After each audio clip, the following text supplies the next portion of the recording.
Welcome to Donnie Jones Live. I am certified arborist, Donnie the Tree Lady. And you know, every week we're trying to bring you a great show that's going to inspire people, make a difference, and bring people to you that maybe you don't know yet, but you should know. And of course, today is no different. On the show today, we have a gentleman that is a real estate entrepreneur. He's got some great things coming up. But when I heard his story, I was like, oh my gosh, I got to take a minute and interview this man, because I just think what he's doing is wonderful, because it's about empowering people. It's about helping build wealth. But I'm going to let him tell his story. But I'm talking about none other than Ramon Tukes. Well, good morning, or good afternoon now. Good afternoon, right? It's afternoon now. Thank you for having me on here. Well, thank you for being on here. I love the introduction and the energy. Well, thank you. I'm like this pretty much 24/7. Are you? Yeah, it gets old after a while, though. I'm telling you. Just ask my family. They start rolling their eyes and they're like, okay, Mom. She got the energy. Yeah. Or if my energy is different, they know that something's wrong. Or I'm not happy about something. That's a good thing. Yeah. Well, like you said, I'm a real estate entrepreneur, and Yes, a lot sir. of people want to know what is a real estate entrepreneur. They do. We've done a lot of things in the real estate world, investing, developing, and also training. Yes. So training and educating. And so Okay. it's hard to put it into one box. Absolutely. Well, you know, I do want to talk about the training and education, but a lot of times when we bring people on the show, we want to kind of humanize them, because when people see someone like you that's successful, that's got, you know, videos out talking about real estate, and you've had been in TEDx. When people see people like that, they don't think it's obtainable. So can you give us a little bit of your backstory? Like, you know, tell us who you are, Ramon. Born and raised right here in Atlanta. ATL. ATL, all the way. And so west side, east side, we grew up in town, went to high school here, stayed here and went to college, went to Georgia State and Emory. And, you know, when I was in college, you know, my dad pushed us to do something different. All of our lives, he's always said, go be an entrepreneur. Now, I assume your dad was an entrepreneur also? Yes, he was. Yes. And so I started at my second year at Georgia State in the real estate world. Okay. And I started off just looking for properties for other investors. Mm-hmm. And it grew. I was 19 then. This is year 24. And, you know, we just started out $500 here, $200 there. Hey, that adds up, though, doesn't it? Really does. It really does. And we were hungry. So, you know, if you give a 19-year-old $500 and he made it in an hour, it feels like he can do it a bunch of times. Yeah. And so. And there's not a lot of people at 19 making $500 in an hour. Correct. Okay, legally making $500. So you were doing it legally. We're doing it legally. Okay. And it just it grew from there. It was no different. My goal in life was to be an attorney. Yeah. And so I stayed in school, finished Georgia State with a criminal justice degree, went to Emory and obtained my law degree, and then just never used the law degree because I was bitten by the real estate Wait bug. a minute. So you're an attorney and you're a real estate investor. Yeah, but I love real estate. Okay. I love Okay. it. If you look at my social media, it says I live it, eat it, sleep it, breathe it. Yeah. Well, that's why you're here. But I think it's kind of interesting that you bring up the fact that you were an attorney, because a lot of times people think that if they don't practice what they went to school for, that they've wasted time or they've wasted money. Did you feel like that about your degree, or do you use? Go ahead. No. So I don't use it, but what I learned while I was in school helped a lot. The connections that I learned, the network is amazing. Yeah. And you know, at 22, 23, I still had that feeling, but I knew that once I went through that golden era of real estate early on, I couldn't stop doing what I was doing. And so I just said no. Well, you mentioned something about the golden era of real estate. I do want to go back to your story a little bit, but I know real estate in Atlanta right now is hot. Okay, it's the place to be. In fact, I'm looking at, you know, doing some own things on my own self, real estate. But you talk about the golden age of real estate. Do you feel like that is past, or do you think it's coming back? Or can you tell us a little bit about what's going on in the market right now? So in my opinion, we went through, I started in 96. Yeah. And so up until That's 2000s. when I went to the ATL. Is it? Yeah. That's a good time. Yeah, it was. So about 11 years straight, I call that a golden era. Yeah. We couldn't do anything wrong. Yeah. And then, of course, everybody knows what happened in 07, 08, 09. But it happens. That's when I lost everything, y'all. 15 years. I mean, everybody did. Most people did. But it happens every 10 to 15 years. Something's going to happen. We don't know when. We don't know where. You just got to prepare differently. Mm-hmm. I think right now we're still in a really, really good window of opportunity because interest rates are still low. There's still a lot of people moving, especially in Atlanta, moving to Atlanta. Mm-hmm. We got the world's greatest airport. So many things are coming here. It's almost, I don't want to say impossible, but it's tough to see anything bad happening like it did 10 years ago. Okay. Do you think that's because of the market, or do you think there's been provisions put in place to make sure something like that doesn't It's a happen little bit again? of both, but Okay. there's always something that can happen because the powers that be kind of control what happens in that market. Are we going to talk about those powers that be right No, now? we're not going to talk about those powers to be on the radio. But Not on the air anyway, right? It's always something. Yeah. Whether it be too many people overspending. Yeah. Whether it be Wall Street, they invested differently as opposed to last time back in the mortgages. Right. This time they bought the properties. Right. So it's a little bit different. Well, my question is always when I see somebody like you that's as accomplished in real estate, what do you say to the person that doesn't feel like they want to get into real estate, but they don't know where to start? Like I've got a friend of mine, she's always wanted to get into real estate, and she went out and got a real estate license, but now she's not really using it as much as she could have. So what if you're somebody that hears, hey man, the way to build wealth in America is you've got to buy real estate, you got to get into real estate, you got to become an investor. Which avenue should you take? Should a person become a real estate agent? Should they become an investor? What's the best route? So there is no such thing as a best route. One, I always encourage everyone to become a homeowner. Okay. Whether it be you buy a single family or you buy a multifamily, live in one side, rent out the other side. But you really have to get going, take some kind of action. Yeah. And just figure it out, because you may feel like you want to be a real estate. Right. Everybody wants to be a real estate agent right now because the market the market is hot. But when the market changes, then people start doing other stuff. And so you can always be an investor, but you can be an investor and an agent. You can be an investor and work a traditional job. Just whatever it takes. So I'm going to say start off as an investor. Okay. But that investment may be your home. It may be a first time home. Okay. Now, what do you say? Because I listen to a lot of motivational people. I love a lot of real estate people. And, one of my boys is Grant Cardone. And I'm sure I love Grant. Awesome man. And he said that there's people out there right now buying their primary home when they should just kind of chill for a minute on that and invest in real estate. What do you think about that ideology? Now, keep in mind, this mine is worth $100 million. I'm just I disagree with that. Okay.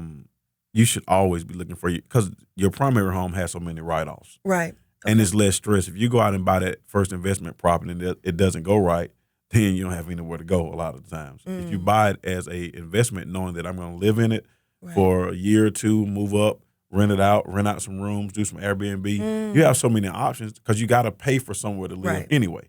So I would prefer to start that way. Okay. And if I was telling a kid or somebody or anybody, but start off, buy something that you can live in and maybe rent out a room. Buy something smaller. Don't start with the $500,000 condo. Like that doesn't really work out for most people. I mean, if you have the money, go ahead. But there's some opportunities around the country where you can buy smaller multi-units. We don't have a lot here in Atlanta. They just didn't build a lot. Like multifamily, we don't have a lot. But okay, now my question about that is I'm seeing a lot of multi-unit, like those live, work, play areas They're that are building popping a lot, up but right those now. are expensive. And when I say affordable, think about you just came out of college and those people come out of college making 60, 70 grand. Right. You can't stay there. They're $390, $450. Yeah. We need something around that 100 to 150 number. Right. So I can rent out rooms or rent out an entire side and for $800 a month, and then I'm free. I can breathe a little bit. Okay. Because that's what happens with a lot of people. They overextend themselves too early,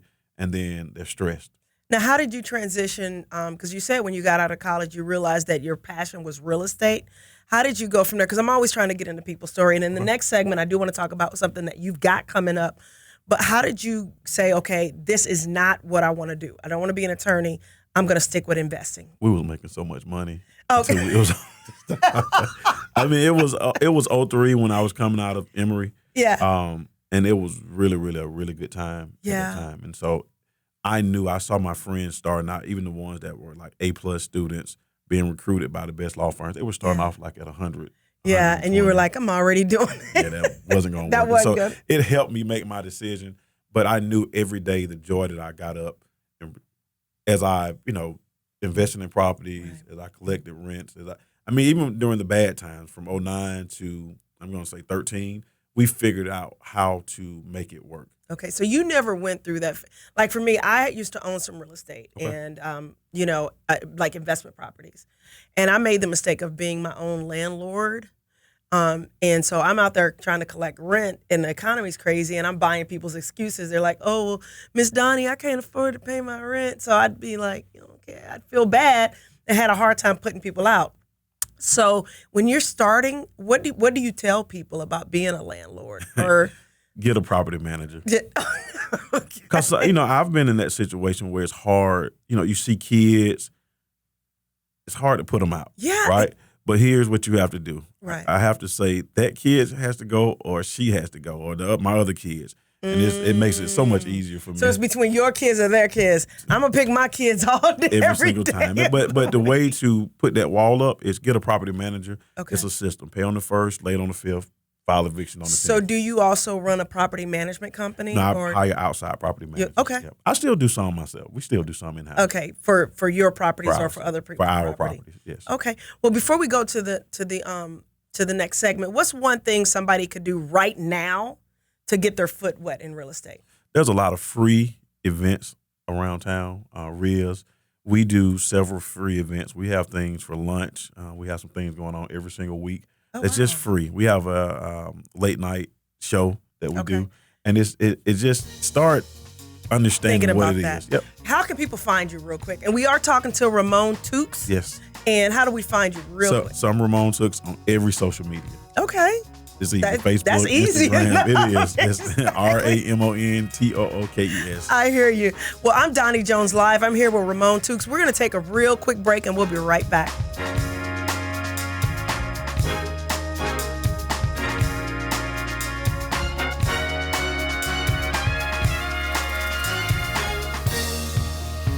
And we are back. I am Donnie the Tree Lady, and we are here with Ramon Tukes, and he is a real estate entrepreneur. And we were talking about basically him being in real estate and things that you can do to get into real estate yourself. In fact, you've got an event coming up. Talk to us about that. So July 12th through 14th, we have our signature boot camp, which is called Flipology. And Flipology is the science of flipping real estate. Okay. I always tell people it is, and not because it's our event, but it's one of the best 3-day events in the country. Okay. We have attended lots of them, and what happened is over the past 10 years, we saw things that those events did not have. Okay. And so we included it. And each time, and we do it here in Atlanta 3 times a year, March, July, and November. Each time we add something a little bit more. So when we first started, we got in trouble because we do a bus tour. And why did you get in trouble for a bus tour? So our mentors and the people that were guiding us in this process said, everybody else that does it, that's when you pay $1,000 to $1,500 to $3,000. Right. And so we started out at a price point that was much too low, and we've learned. Learned. Yeah. Right now we are, I believe it's $397 right now. Okay. But there's a bus tour, and we go out and take a look at properties that we're currently working on, so you can see the different phases. We feed everybody a few times, and that stuff in those hotel ballrooms. I mean, I'm gonna be honest with you. I've been to a couple of, more than a couple of them. Okay. And the thing is, I came from a network marketing background, so even though this is different, what happened the first time I went to an event, I saw something online. I think it was on Facebook or something this is even before Facebook. Somebody gave me a flyer. And they know as an entrepreneur, I'm always trying to expand my horizons, but still stay true to what I do, which is tree care or either speaking like what I do right now. And so I go to this room, and the first thing I notice is that is real rah-rah. And I'm like, okay, this does not feel like what I was expecting. But you kind of get caught up in the emotion of everything, and they're telling you all these things that you're going to learn. Mm-hmm. And then you finally get settled down. The room has a nice little buzz to it. And then the guy gets up on stage and he's like, who wants to make money and who wants to be rich? And he goes through the things that you're supposed to learn. But in order to learn the really good stuff, you got to pay $1,000 for the next event that's coming in 3 months. Now, so you don't do that to people, do you? So not at that event.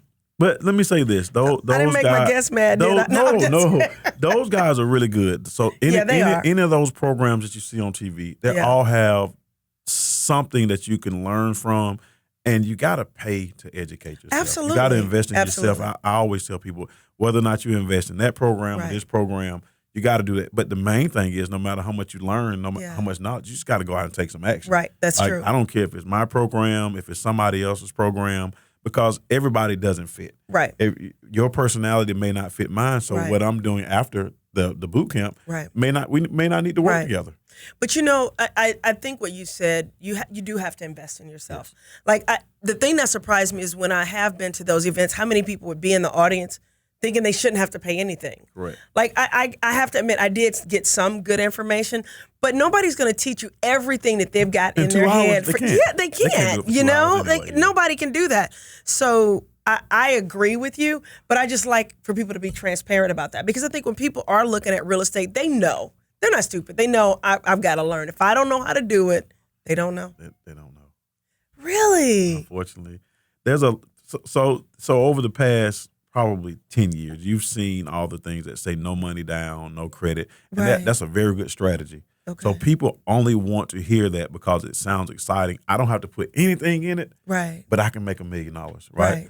You should think and know I got to put something in it. It may Absolutely. not be my own money, Right. but the learning time, the time to work the business, there's so many other things that goes behind that. Right. But a lot of people just feel like they don't have to do it.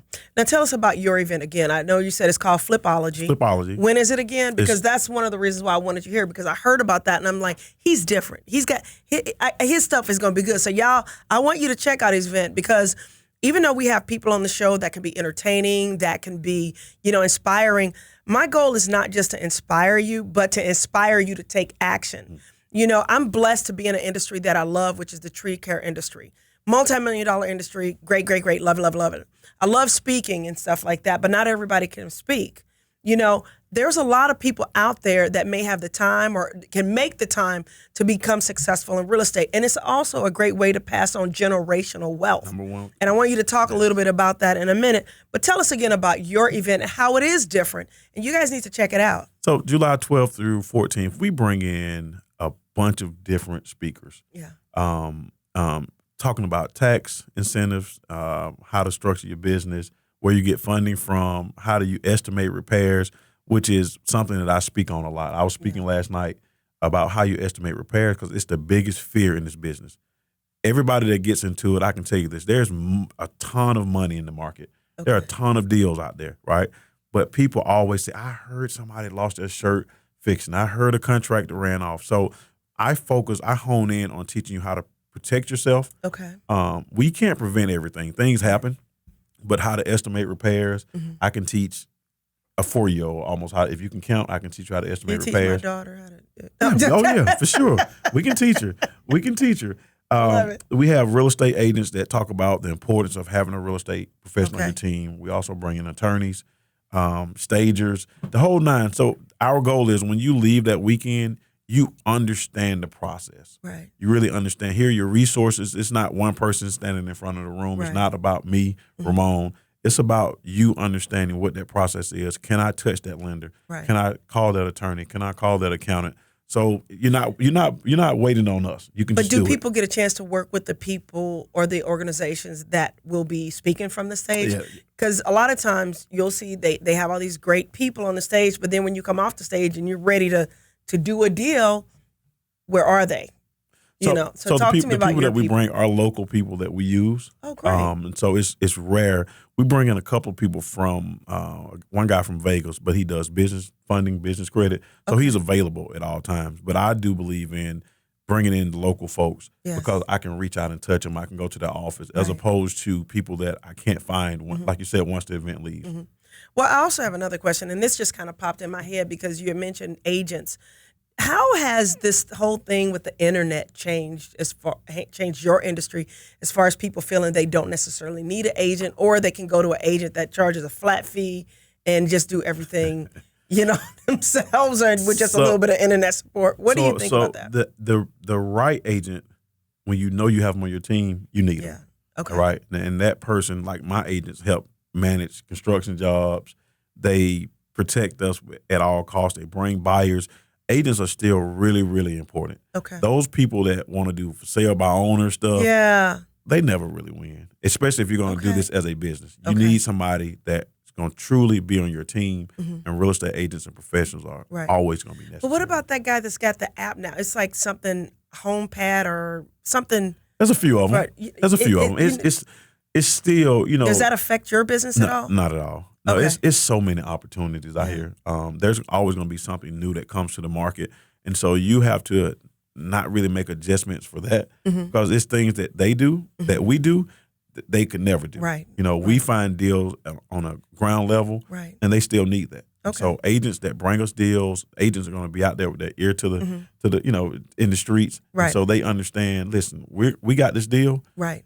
That those online platforms never really get to see those Right. deals unless we and take you guys it need to to hear this kind of stuff because so many things sound good on TV, so many things sound good on Facebook, but this man actually has behind the scenes knowledge of what goes on with these deals. And that's one of the reasons why I'm really excited to have Mr. Ramon Tukes here. Now, I always like to get into people's why because you could just keep all this knowledge to yourself. You're obviously successful at what you do. Why was it important for you to start doing these workshops? To talk about other people investing in real estate, also talking about generational wealth. So, when we first started, there was a lack of information, I believe, in the African American community. And so we started out doing, this was probably 14. Yeah. We're just teaching people, meet us at Pascal's, and we just sit down and talk, meet us at a hotel. So, and then we were told we should brand it. And for me, they understood that it was going to be tough to get me to stand on the stage. I was like sweating, like I would have towels, like wringing them out. Right? I saw you say that in your TEDx, and you seem so comfortable right now. I'm like, nope, no. Every time. Have you ever seen Any Given Sunday with Jamie Foxx? Yeah. So before he went on the field, he would like throw up in the can. Yeah. So I would be that nervous. It's getting better, maybe a little bit. Well, you seem pretty confident right now. I know the business. Okay. I love it. But standing out there is still always the same thing. But about 5 years ago, because this is year 5, we began to brand it. Yeah. And so, again, it started off, we wanted to make sure that the community had what it needed, right? Yes. And then young folks, it's a lot of young folks that come out of college in so much debt. We go get that 4-year degree or we go get whatever it is. And then, so we teach folks like how to, at a young age, just invest in something small. Yes, absolutely. It don't have to be in Atlanta. You can go to Macon, Georgia, and buy a house for $10,000 and get $500 a month. Well, by the time you finish college, the house is paid for. You got your money back. Even if you use your student loan money to go, and it's people that do it. Go invest in real estate. I've heard people do that. I've heard people do that. It's an awesome strategy because at some point, it takes people forever to repay their money, like they're 50 years old and they're just paying off their student loan debt. Hello. And so that is something that hurts a lot of people throughout their entire lives. Right. We fight that battle. And so making sure we inform the community, but also making sure we change the people that will listen. Gotcha. And that whether young people will listen a little bit more than. And I hear young people listen. I want to see young people actually take action too. They're taking action. They are.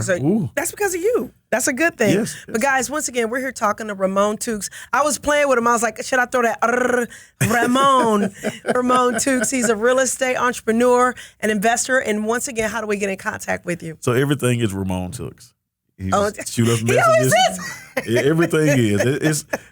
We were lucky enough to have a name that was not just common. And so you can just look it up and it's there. Mine ain't common. It's Donnie, but the thing is I have to spell it because it's spelled D-O-N-I.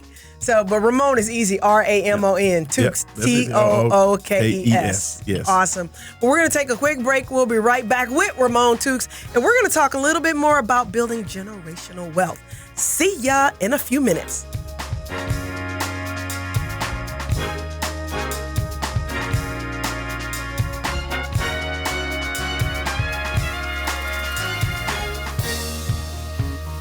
Welcome back to Donnie Jones Live. I am certified arborist Donnie the Tree Lady. And so if your tree falls, you better call me. If your tree falls, call 770-413-TREE. That's 770-413-TREE. But guess what? We ain't here to plug me. We're here to plug this man right here, Mr. Ramon Tukes. But you know what? If a tree falls on somebody's house and they need a new house, then we need to call you. Yeah, exactly. I got it now. I love it. You know what? There is one of my friends, and I'll say this, has a tree service. Oh, and okay. She gets a lot of governmental contracts. Okay. Because she is minority. That's right. Woman owned. I mean, highways all out of town. When there's a catastrophe somewhere, she's deploying those trucks. So Congratulations on that. Thank you. A lot. Thank you. It's an unlimited amount of money out there. It really is. When it rains. It really is. Just one of the reasons I was running behind schedule today. But anyway, that's a whole nother story. But going back to generational wealth, once again, not just to inspire, not just to get people to take action for themselves, but to think about the next generation. How can people use real estate to build for the next generation? And why is that important? So, one is, and I'll go back to being a traditional homeowner. Right. When we think about it, the properties everybody wants to get rich quick Right. overnight, right? The people that you truly understand that'll really have built true wealth, it Right. took time. That's It took right. years. It took generations to truly build wealth. That's right. And so being a landlord or owning your own home, it takes 30 years to pay it off. Big Mama's house was worth 10 times as much more if you're from any inner city, Mm-hmm. and if Big Mama kept her house, whether it be Harlem, Atlanta, you look at how those values went up. Yeah. But if I can leave something to my children that is free and clear, that can generate income, it starts them somewhere better That's than right. where they were. It's given that they're further down the road than they normally would be. And I think that's what a lot of people don't understand. I love it when they say, well, they could just pick themselves up from the bootstraps. Well, some of us don't even have boots, Correct. Or they'll say, look at him, he did it. Or look at you, you did it. But you've got to look at my experience. I had a dad that was an entrepreneur at a time when we had quite a few entrepreneurs on our street, but it was still the norm to go get that good federal government job, and there's a lot of people that had those government jobs that got laid off, whereas my dad growing up always told me, listen, don't you go work for somebody, you go build your own business, so that was kind of always in me. The flip side of that, though, is I do think there are people that have great jobs that should keep their great jobs. And to fund that vision, To fund the vision, yeah. exactly. What would you say about that? So, we get it all the time. I'm going to quit my job, right? They do a deal, they make a huge check, and I always say, listen, use your job to fund your dream. Oh, that's so good. You have to use it, because if you quit your job today, you make $100,000 on a deal. When you walk in a bank, you truly are not an investor yet. That's they don't right. look at 1 year, one deal. Right. You got some cash, but what happens if you spend it all? You can't pay for this property. That's right. So use those jobs. I mean, good Yeah. job, bad job. At some point, you'll build a Right. real estate portfolio. So if you want to quit, Then you can. You can. But and you also got to know what kind of mindset you are, what type of person you are. I'm going to repeat what he just said. Use your job to fund your dream. Use your job to fund your dream. And the reason why I say that's important, and why a lot of times for most people, not all, but for most people it's good for them to have a job, is because not everybody can do what we do. Meaning the stuff that happens. Yes. Like when everything went down, like even as an investor back when everything crashed, I didn't run and have to go get a job because I already had my other company, my tree service. And then even when I started my tree service, when things kind of went crazy with that or whatever, and you got people calling, wanting money and jobs that didn't get completed or whatever, all that stuff happens and you're sitting in the house going, what am I going to do to make this happen? Something wells up in you. And you're like, you know what? I'm going to shake this off and I'm going to keep going. Mm-hmm. I don't know how I'm going to make the mortgage. I don't know how I'm going to make payroll, but I don't care. I'm going to figure out. And you keep going and you get out there and something happens. There's a lot of people that get into that situation. And freak out. And they freak out. All the way.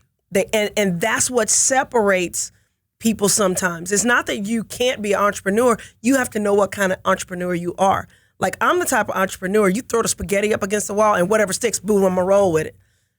There's people that you throw the spaghetti up against the wall, something sticks or don't stick, they freaking out if not enough sticks. And so you just got to know who you are, I agree. Like you said, everybody's not meant to be, and I'll say a full-time entrepreneur. Full-time entrepreneur. I think everybody should be an entrepreneur at some point. Yes. Or always have your own hustle.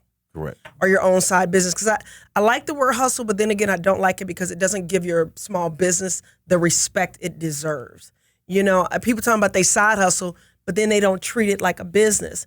If you do have a honest side hustle, I know I'm taking your time, but if you do have your honest side hustle, treat it just like you would a business. Get your business license, get your insurance, do your continued learning or whatever it is you need to do to make that business successful. Have you found that people do that? They get into their business, but they don't do the work that they need to do to make it a business? Well, so part of being successful, and it doesn't mean something's not going to go wrong. Right. It's you got to do the work. And I think Yes. that's the part that scares everybody. Yeah. So it's the work. Yeah. That's the only word. Whether it be hard work, smart work. People always say, I'm not going to work hard. I'm going to work smarter. I really want to do both because Right. I can get ahead a little bit faster. Absolutely. And so work is probably the biggest barrier to anything. Well, tell us what work, because I like realistic examples. Like for me, work looks like I've got to make a certain amount of calls a day. This is for my tree service. And even for media, growing the show and everything, for my tree service, I have to make a certain amount of calls a day. I have to look at a certain amount of job sites a day. I have to do follow-up. I have to make sure the bills are paid. I have to have a budget. I have to work with an accountant.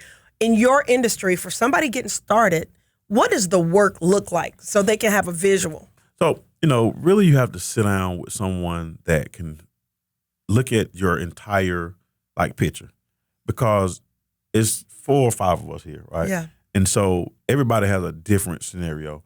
Somebody may say, well, you know what, I work 12 hours a day, but I have some extra cash, so I can be a lender. I can be a private lender. I just want to make a return on my money. They don't want to go out and look at. They don't have the time. They can't get off. It's dark at 7 o'clock. Right. So if I work from 7 to 7, I'm tired. If I got kids, some people want to touch it, feel it. So that may be that person that runs the job site, but they may not have any money. Right. But they got the time. Gotcha. And so again, each person is different. And so it's hard to have that cookie cutter. You got to go from where you are. And so that means so daily, somebody may like the telephone. Yeah. That person that can sit on the telephone and make cold calls in our industry. Yeah. Oh man. It's like any other industry. Yeah. If you can do it, and I say if you can do it for 6 months straight, 8 hours a day, you will surpass 90% of the people in the business. Wow. I don't like it.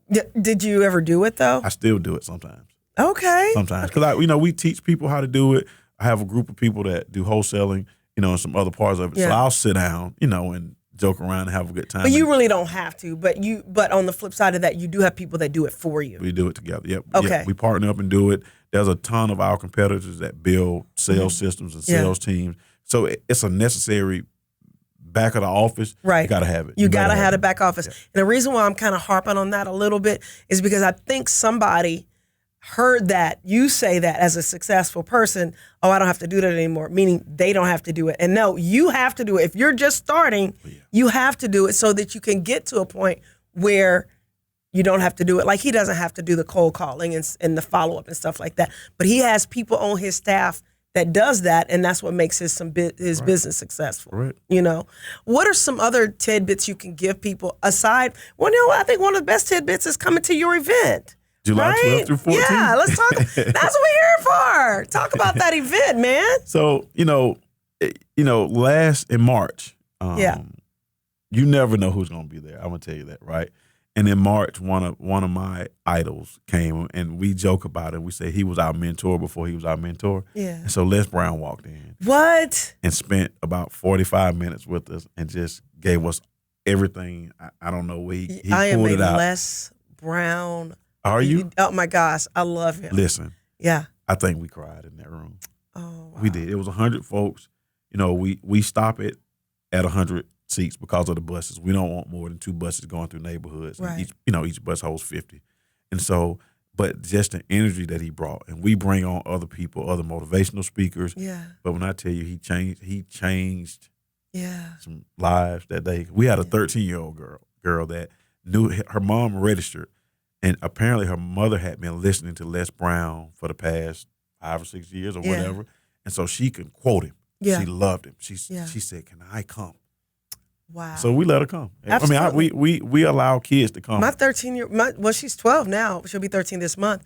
But when she was 11, she went to one of those little, seminars, motivational seminars with me. And actually one of them was on books, because I also have a book out, y'all, From Failure to Fabulous. So check that out on Amazon.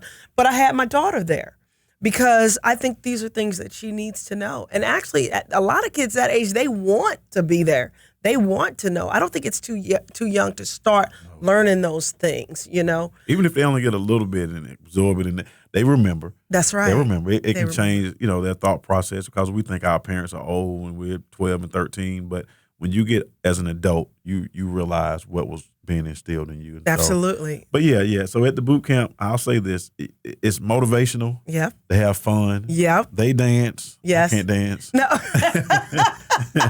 There's a DJ, but for the most part. Oh, wait a minute! You're not saying that because I said I went to the other event and it was full of stuff. Right? No, I can't dance, but there's a DJ there. Okay. But for the most part, we give you're filled. Yeah. From Friday afternoon to Sunday evening with information and the right tools and the right resources and the right people, so that when you leave, whether or not you want to go further along or whether or not you just want to go out on your own and do it, you have everything. You'll have what you need. We're going to talk a little bit more about that before we wrap things up, and we'll be back in a few minutes once more with Ramon Tukes, and I'm Donnie with Don's Tree Service, also known as Donnie the Tree Lady. We'll be right back in a few seconds.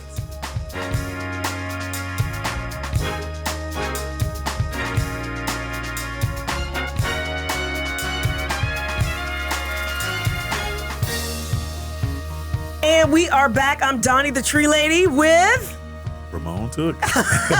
See, I'm used to Marty doing that. He knows to pick that up. So radio's not your gig yet, right? Not yet. Hey, but podcasting and radio, that's a So we do one every Wednesday night, and they still laugh at me. So I'll tell you a joke. There's been some TV producers and shows that have approached us over the past few years that will say, listen, we're going to interview you, but they want me to almost like jump out the cake and say, hi. It's not your personality. It's not my personality. No. So we had a show that went on Channel 5, and it just, I wasn't going to cut them. I couldn't do it for 30 minutes. Right. So it was like, no, we're not going to do it. They used our houses, though. They just didn't use me. Right. And I was fine with that. They paid us dearly for the houses. That's awesome. But, that's another thing. I think you're talking about like casting your home type situation. A good friend of mine has a company called Cast My Home or something like that. Right. And she does really well with that. So there's so many different aspects of real estate that you can get into. At your seminar, are they going to talk about the different ways you can get into real estate, or is it just specifically? So it's not just fixing and flipping. Okay. And a lot of people look at it that way, but we'll talk about a little bit about buying and holding, a little bit about wholesaling. Not a lot. I mean, we really go through the process of how you take something, fix it, where you get the funding from, how partners look, who you should have on your team, all the way through closing. Right. Do you give people realistic expectations? Because I will say this, going back in my memory to a couple of the events that I've been to, where I've seen people that are like, I'm gonna get in here and be able to flip a house, and I ain't got no credit, I ain't got bad credit, and I'm like, dude, you gotta come with something. So, what is your advice for people like that? Because I do want people with no credit or with bad credit or with questionable credit to know that they can overcome and become successful. But talk to me about how they. So it's doable. You just need to know, again, when we sit down and talk, right? You just need to know, tell us the truth about where you are. Right. I don't care if you don't have the money. If you don't have the money, you may be a great electrician. Right. You may have the resource. It may be your wife. It may be your cousin. You may have a 401k that's been sitting at the job that you got fired from. And don't even think about it. Right. So there are ways to do it. And we realistically go through every step. We tell you good and bad. We tell you, our life story when the market crashed in 2007, right? I lost about $12 million. So I had to figure out how to figure it out. Right. It's 5 of them, so they don't understand. Oh, see, I got 2. I'm good. They don't even understand, that kind of stuff, right? But we do go through, and we show good jobs, bad jobs. We show. I talked about a property that should have taken 6 months, and it took 18 months to finish and get it sold. Yeah. And so we give it to you. You get the real side of it. And when is that event again? July 12th through 14th. And how much is it? It's $397. Okay, and it looks like you've got some. I got some. I brought for you. Oh, thank you. Y'all can't have my stuff. I'm sorry. But no, I think it's important what you're doing, and I want to go back to generational wealth. Why is that concept so important for you? You've obviously already done it in your life, and you're teaching others to do it, but there's a reason why you do that. So, for me, I want and I always say my great-grandchildren to start somewhere better than where we started. We didn't know we started bad. We when we look back, it was kind of rough. I do. Right? I mean, we had some great people around Yeah. us. Whether it was living in the housing projects, living in town was bad. But Yeah. if everybody was living there, you didn't know it was Right. bad, Right. pretty much. But I want them to be able to start off and not give them Right. something, but to give them. When I say not Yes. give it, because sometimes you give a kid something and they take it and you give them a couple $1 million, they go buy a Ferrari, right? Right. Absolutely. It's not going to be given to them that way. My baby already asked for a Tesla. She didn't ask for a Ferrari, but she asked for a Tesla. No, we You want the Ferrari, don't you? Oh no, she not even think about that one. But you want them to be able to, as opposed to being frustrated by having this dream and Right. not even imagining I can get there. Right. At least there's a system in place where my grandmother, my mother can help me get to that point, Absolutely. right? But you got to go through a process. You got to Right. do all the research and have Right. business plans in place. Right. I just want my generation, my family, and to teach other people how to make sure that their families have that opportunity. Absolutely. And the other thing why I think it's so important to build wealth is not it isn't just them having stuff, it's giving them the ability to dream. Yes. Because if they can see it up here, whatever it is, they can and they can work for it, they can achieve it. But if they don't even know what's out there, and you're busy trying to just pay the bills and make it to the next day, and you're not giving your kids the opportunity to dream because you're not even dreaming. And they deserve it. And they deserve it. And we deserve it. And we deserve Absolutely. it. We deserve Absolutely. it. So, but that is number one. And then, if we are, when I say wealthy, right, Yeah. we can help other people, Yes. which is the feeling of it, and not to show it off, but to be able to go out and take care of somebody else and to get somebody to another level. That's right. That's a good feeling. I can tell. Yeah, See, good feeling. you ain't got to be all showy. What you just did right there, that's where it's at. That's the sweet spot right there. The joy that I see in you about what you do. Every day. That's amazing every day, and you're doing it. What's something you would like to leave people with, as far as your business is concerned and your workshops? Because I want you guys to sign up for this workshop because I think it could be life altering. It can be life changing. It is life changing. It is. And even I tell you, some of the biggest factors are the people that are attending. We've seen people that attend get together in groups later on and do things together. And so you never know who's sitting next to you and who has that same story. I'm that's going to sit sitting next to Les Brown. No, Well, I don't know if he's coming back now. He's not inexpensive. He is Les Brown, but he is one of the greatest. But we've had, you can only imagine some of the motivational speakers that and we want to start the morning off with them. They start off with them, and then sometimes they hang out with us. Sometimes they have to go to the next gig. Right. But to leave you guys with something, we started last year for my birthday, University of Wealth Building, which is an online platform. That's where we were going. And it is where and it's being built as we speak. Every day we're uploading videos, but people all around the country. So if there's somebody in Minnesota that in your mind, I want to meet them, right? Yeah. My team just reaches out and asks them to do an instructional video, and they don't mind placing it on our site because of the following that we have. And so that's a whole nother level of what we do. Our relationships are amazing. And so those people understand that because of who we are and they are, we can really make the world a better place and help people build wealth through whatever it is. Right. Well, and that's another thing. You might go to this and find out there's something else that you're passionate about and have the energy to go do that, because I love what I do. I love the tree care industry. I also like real estate, but I found out that through network marketing. Like, I did network marketing, became successful at that, and then I also woke up one day and was like, okay, this ain't what I want to do for the rest of my life. And then also the company that I was working with, they had some issues with the FTC, and that ain't good. So I was like, no, I need something I have a little bit more control over my destiny. But being in that experience, having that experience and being around all these different types of people helped me to understand what it is I did want to do. Exposure. So that's, once again, exposure. Exposure. Giving myself the ability to dream. And that's what we want to do for people, is give people the ability. So I know we don't have a lot of time, but one thing that we offer for Flipology is we will get 10 kids, and I say kids, so 14 if they can sit still to 20, 21, right? Yeah. And we give them a ticket. Wow. We make parents agree that they're going to bring them. That's been another struggle, right? Yeah. But because I got two of them. I'll take 2 tickets right now. You can bring them as long as you make. So 2 things. We do whoop people kids. I know I'm from the South. We don't do that. We just did a show about that 5 weeks ago. We do not whoop.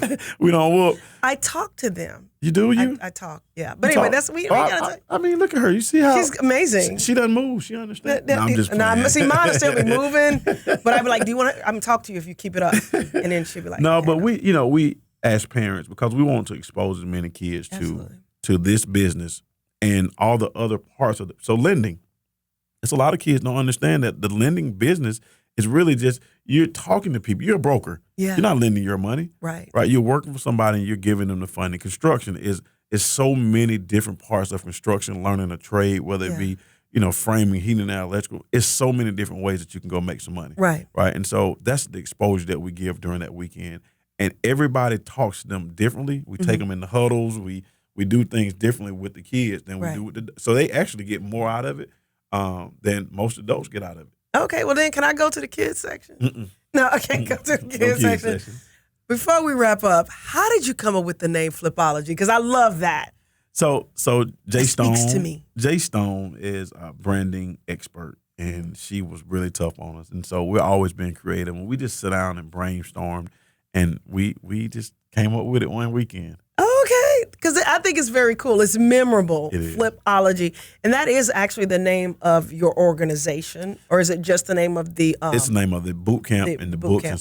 and our real estate series. So University of Wealth Building is the name of the organization, right? And we formed it after Flipology, yes, but it encompasses Flipology in the real estate department. We have other departments that when you see it, it's just amazing. It's still amazing to me. Well, what's next for Mr. Ramon Tukes? Continue to working, growing. We're doing different markets right now. Last year we went on tour in 27 cities and did a collaboration tour where we did the same thing at Flipology in different cities. Okay. So continue to grow and just building more wealth. I love it. Well, you guys, if you want to build wealth, I want you guys to reach out to this man or reach out to his team. You can find him online at Ramon Tukes anywhere. Instagram, where Instagram, Facebook, Twitter, just wherever you look. Just Google Ramon Tukes and you're going to find him.